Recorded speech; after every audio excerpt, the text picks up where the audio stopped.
welcome to Comic Spot, where this little comedy person here, Linda, is an Army veteran, vetting out veterans of comedy like Key Fitz, who's here tonight. Key Fitz is from the East Coast. He's a musician, a singer, a songwriter, and a comedian, and he's performed at the famed Apollo Theater. We had an interview before on really lousy equipment, and Key is so humble to be able to take time for me to redo it so it can go also to podcast. So welcome him. Hi, Key. Hey, everybody, what's happening? Hi. Your people and my people, welcome aboard. What do you got to say? What's going on out there on the East Coast? Well, we're in phase 2 out here. We're going into phase 3. So I'm actually sitting at dinner with my family at the moment at some outdoor dining at a local diner. And I couldn't be happier because sitting in the house just drove me up a freaking wall. Too much now. Just too much. So I knocked down a wall by scratching with my nails. Everybody is going to open up all the walls in their houses and have open floor plans just to, have more room not to bump into their relatives. It's true. It's very true. Hell, I almost knocked down the wall to my backyard so I can actually sit in the yard when I'm in my kitchen. Yes, that's the way to do it. Talk about open floor plan and air conditioning. Yeah, open to all animals, too. Wildlife can just come in and dine on my cat's dish. So tell me about the pandemic and all the civil uprising in your area. I want to hear about what's going on. Have you been personally affected by anyone with COVID-19? I have not, although I did lose a friend of mine that was a comedian. But I haven't actually had any issues with me or any of my family. So far, so good. We basically kept to ourselves as much as we could, but I can't sit still. The way I am, I've never been able to sit still. So what do you do when you're not singing, songwriting, and performing comedy and music? What do you do? Masturbating? You're a masturbator. I get it. Like fish, like when you go fishing, that kind of bait. Right, exactly. Yeah. Okay, cool. Yeah, I like to go fishing. Yes, absolutely. I'm a master at it.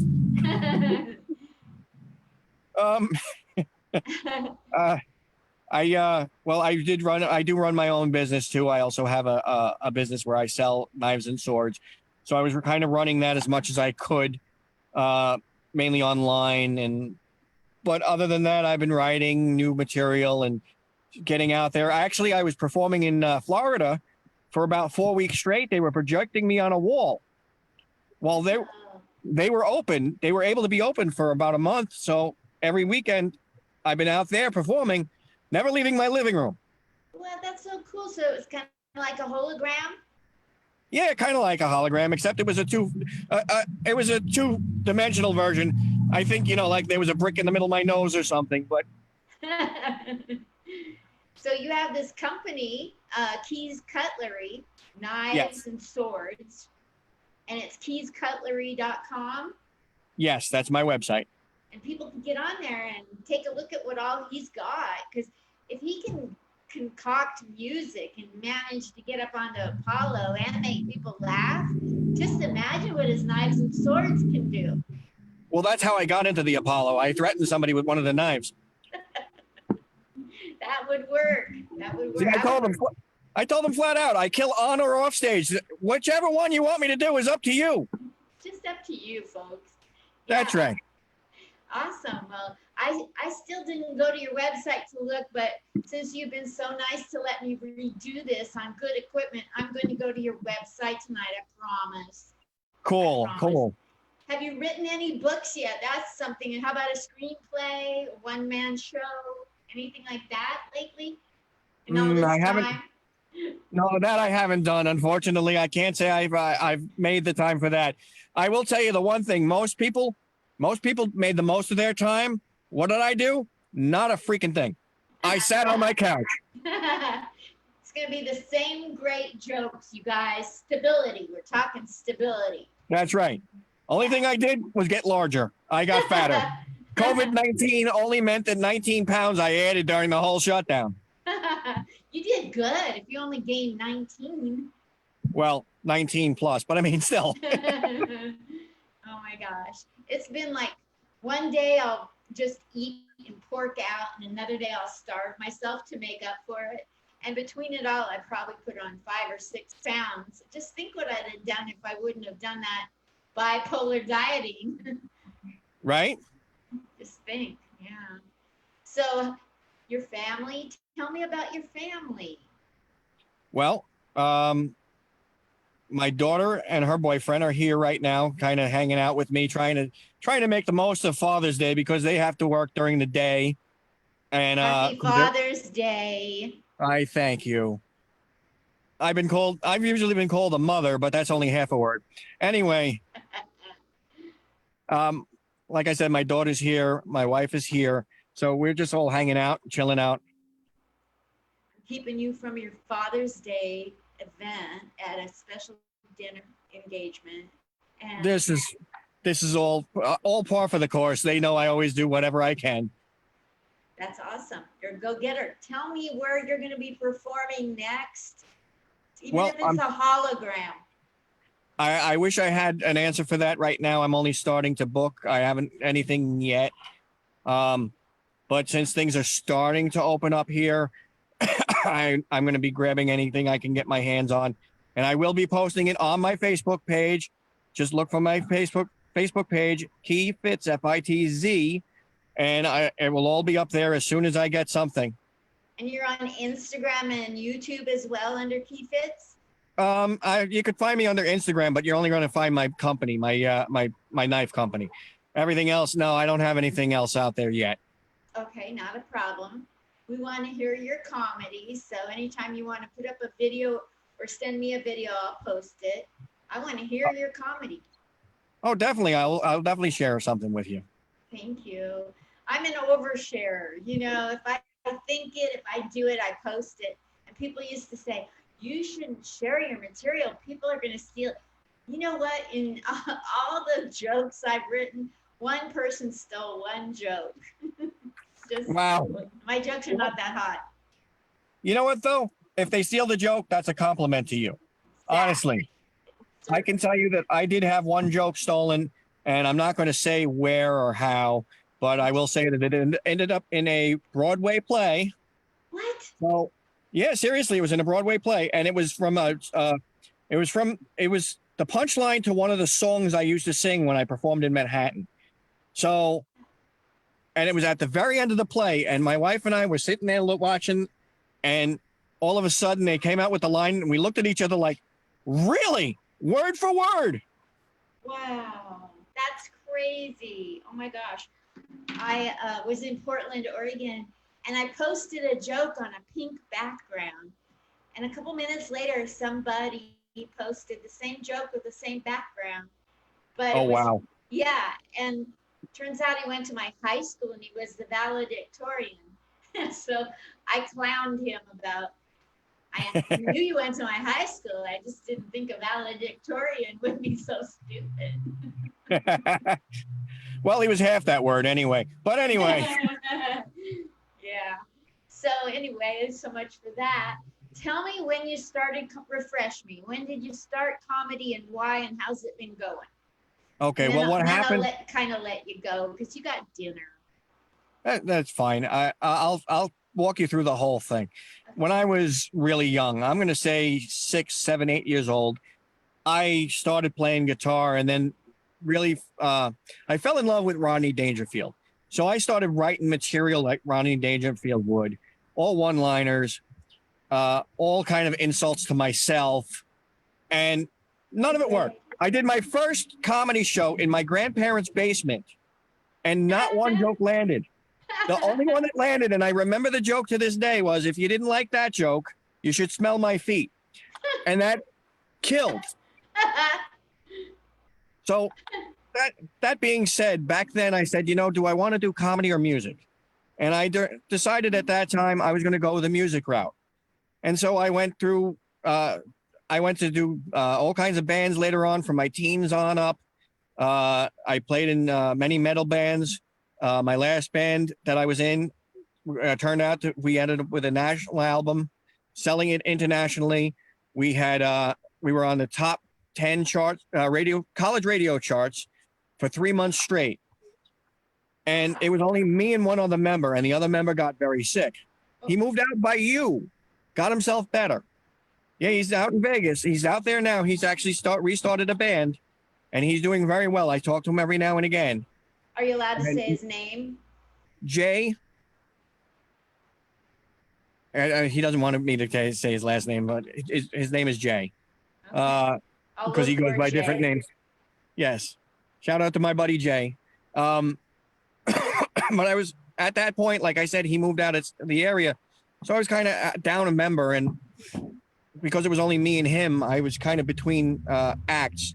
So one of my buddies, a former band member and a guy I grew up with, he took a comedy course in Governor's Comedy Clubs out here on Long Island. He then asked me to come down to his graduation show. And when I got there, he said, Key, get up here. You can do this. I said, what? He says, Key, get up here. You can do this. Now, he bothered me for about 30, 40 minutes with it. Kept telling me, you got to get up here and do this. So he annoyed me. I told him to F off and book me. He's like, what? Sorry. That's no problem. I thought it froze up on Facebook. Okay, back to you. No problem. He bugged you for 30, 40 minutes. 30 to 40 minutes. And he told me, when I finally got fed up, I turned around and I said, F you, book me. He's like, what? I said, you heard me, book me. I said, give me 3 weeks. I'll come up with 5 minutes worth of material. It was the lousiest 5 minutes worth of material I ever made. That was back in 2003. And I've been doing comedy ever since. So your comedy has taken you to how many different places? My comedy has taken me many, many places. I couldn't even remember half of the places. One of my friends asked me the other day, he said, do you remember that place you were hosting at back in Nassau County? I'm like, which one? That's 1,000 of them. So you remember we were there and I was with you and I'm like, okay, you've been on 150 shows with me at least. Key, oh my gosh. But that's crazy. It has taken me up and thank you. It has taken me up and down the East Coast. I did do the Apollo Theater. I have done I've actually done shows for returning troops in returning from Afghanistan. They were wounded. They were at Walter Reed. I have done everything pretty much up and down. Anytime. You know what? I was the most humbling thing I've ever done. I mean, watching them, seeing what I seen and knowing, talking to everybody there. They told me stories that I would never even thought of. And what the most humbling part about it was, in the front row, there were 3 soldiers, all sitting in wheelchairs, all with the same part of their legs cut off. And all 3 of them had a different story about how it happened. My heart just went out to them. Yeah, I wanted to cry. Some of my best stories are stories with veterans. I almost wanted to cry. I was ready to bawl when I heard these stories. And for me to go there and actually make them feel better, forget about their worries and their problems and everything else for a little while, just to see the smiles on their faces was worth every second of the day for me there. And do you still go do stuff like that? Yes, I do once in a while. It's been a little while since I've been down there, but anytime they want me back, I will go in a heartbeat. And otherwise, I've done stuff up and down the East Coast. I've been from Florida all the way up. I'm going to say Massachusetts, Connecticut area. That's fabulous. You just get around, don't you? Yes, I do. So your name is Key, and you don't make keys. No, I don't make keys. I just. Although people think I do with the name Keys Cutlery, because they like, do you cut keys? I'm like, no.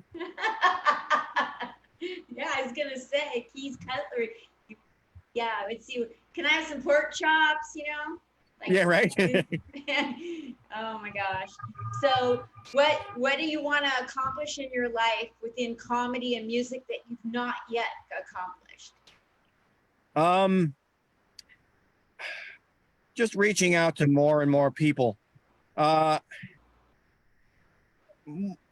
believe that my purpose in life to this day still remains that I want to entertain as much of the corner of the world that I possibly can. And if by getting out there and performing in front of people and seeing smiles and laughter and everything else, I've accomplished what I'm here for. Absolutely. That is my purpose in life. Now, if it takes me all the way up to having my own sitcom, I'll be very happy to see that. I'm not expecting one, but I will do what I can, and keep going. In the meantime, you're going to sit calm. That's right. Calmly. I caught it. That's what I'm doing right now in the car, sitting outside the diner. I see the sky getting darker and darker. So is there any inspiration for people to make it through the rest of COVID and civil unrest that you would like to say before you go back to your family? The one thing I would like to say is everybody's just stick with it and just be careful, be safe, listen to the CDC guidelines and just wash your hands. Just do that one little thing that was trending before this was all about. Wash your freaking hands. That's all it takes. Just wash your hands. Don't cough in somebody's porridge. That's right. Don't sneeze in a sneeze bar. Certain things, the common sense things. Right, exactly. All the It's common not sense rocket things. science, is it? No. And if you think it is, you're under a rock. So Well, tell your family that I appreciate your coming out here to retape on good equipment. Have I missed anything that you want to add? Maybe your experience at the Apollo? That had to be like a life-topping event. well, okay, I'll tell you a little bit about that. That was actually a very interesting audition. Actually, it was a long line. I was number 151 online. And I went in front of 3 judges to do my audition. And they put a little video camera on me and they started ordering lunch and they said, "You got 90 seconds, go." So I was talking to a freaking camera. Jeez Louise. They sent, I thought I didn't have the audition. About a month later, I got a letter in the mail saying, "Okay, show up on November," I think it was November 22nd or something like that. That date's what's ringing out in my head. And you're on the show. I was like, what? Jeez. So like if somebody said, "What's the secret to getting on the show?" you really wouldn't know. No, not a clue. I guess, a pastrami and rye was actually a good idea at the time. It's funny how people get on America's Got Talent and Apollo, and everybody has such unique stories that they can tell. That's very absolutely. unique. Absolutely. I've seen people go try out, and there might be 3 or 4 judges in the room not paying attention, not laughing, trying to psych them out. And there's so True. many differing stories. So that tops it for them to walk out on you. It's like, I walked all the judges. Go ahead and try your comedy now. Right? Good Lord. Yeah. Well, I guess I'll let you go. And I'm going to put Key's Cutlery and Key Fitz Facebook and promote that. And if there's anything else you want, keyscutlery.com. Yeah, keyscutlery.com for knives and swords, not for keys and not for pork chops. And I'm a cut up. That's right. And he's the cut up. But he does that on stage and in his car when people ask him to come back on a show. Thank you, Key Fitz. I appreciate your time. Thank you for having me back. And anytime you have anything that comes up you want to promote, holler and I'll put you on for 5 to promote it. Oh, I appreciate that. Thank you. No problem. Thank you so much. All right. Enjoy your evening. You too. All Happy right. Father's Day again. Thank you. Everybody's